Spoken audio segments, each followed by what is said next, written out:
This is the story about the Lost Superstition Gold Mine. This same lost mine is sometimes referred to as the Lost Dutchman Mine. East of Phoenix, Arizona, is the Superstition Mountain Range, more commonly referred to by locals as the Superstitions. Standing majestically at the forefront of this rough terrain is Superstition Mountain, a 3,000-foot-high monolith, which seemingly stands guard over the rest of its territory.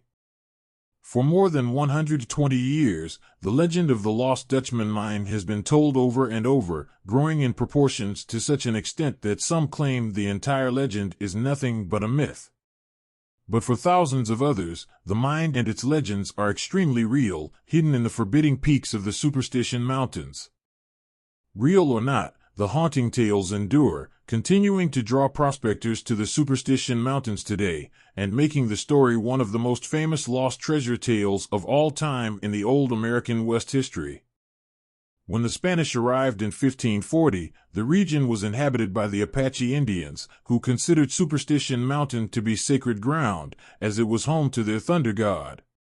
Led by Francisco Vázquez de Coronado, the conquistadors cared little about the Apache customs or beliefs, wanting only to find the legendary 7 golden cities of Cibola.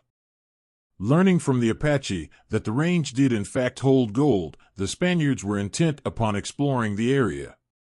The Apache, however, refused to help them, telling them that if they dared to trespass on the sacred ground, the thunder god would take revenge upon them, causing tremendous suffering and horrible deaths.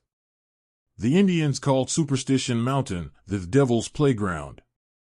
But the Spaniards were determined and began to explore. Almost immediately, men began to mysteriously vanish, to the point that warnings were given to never stray more than a few feet away from the rest of the group. Still more men disappeared, only to be later found dead, their bodies mutilated and their heads cut off.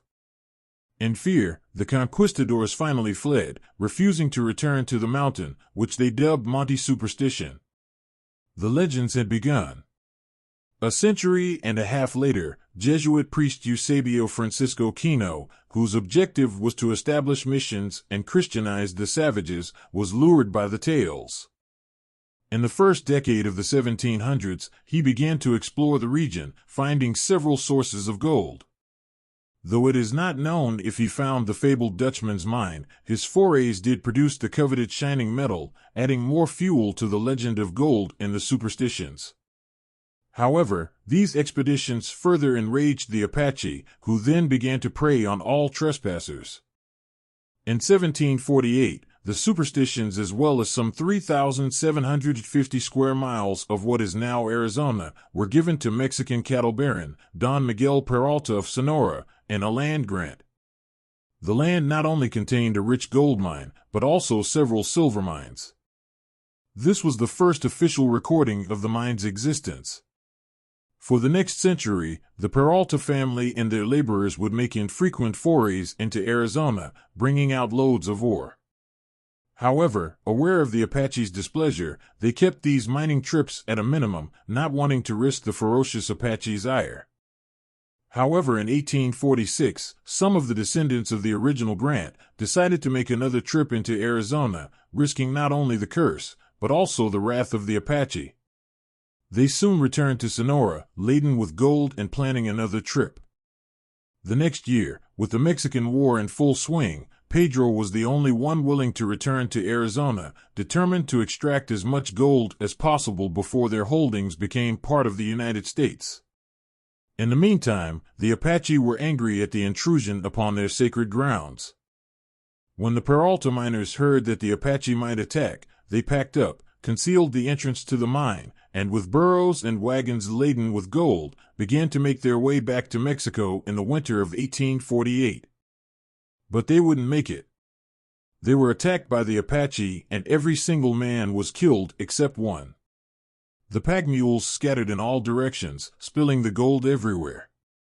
For years afterwards, as the sole surviving member of the Mexican party told the tale, prospectors flocked to the area not only in search of the mine, but also in search of Mexican gold spilled during the massacre.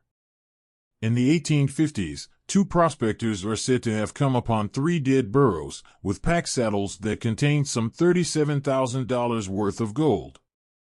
The Peralta family refrained even more from working the mines for the next 16 years. However, in 1864, Enrico Peralta, leading some 400 men, ventured back into the range. It would be his last. On the northwest slope of the mountain, in an area now referred to as the Massacre ground, all but one of the miners was ambushed and killed by the Apache. Never again did the Peralta family venture back to the mine, and all maps and knowledge of its location were lost through the years. There have been many attempts over the years by various prospectors and treasure hunters to locate the source of this hidden treasure, but as of today, no one has found it. I hope you enjoyed this short story about the Lost Superstition Mine. Please like, share, and subscribe so we can continue to bring you more old lost mine stories.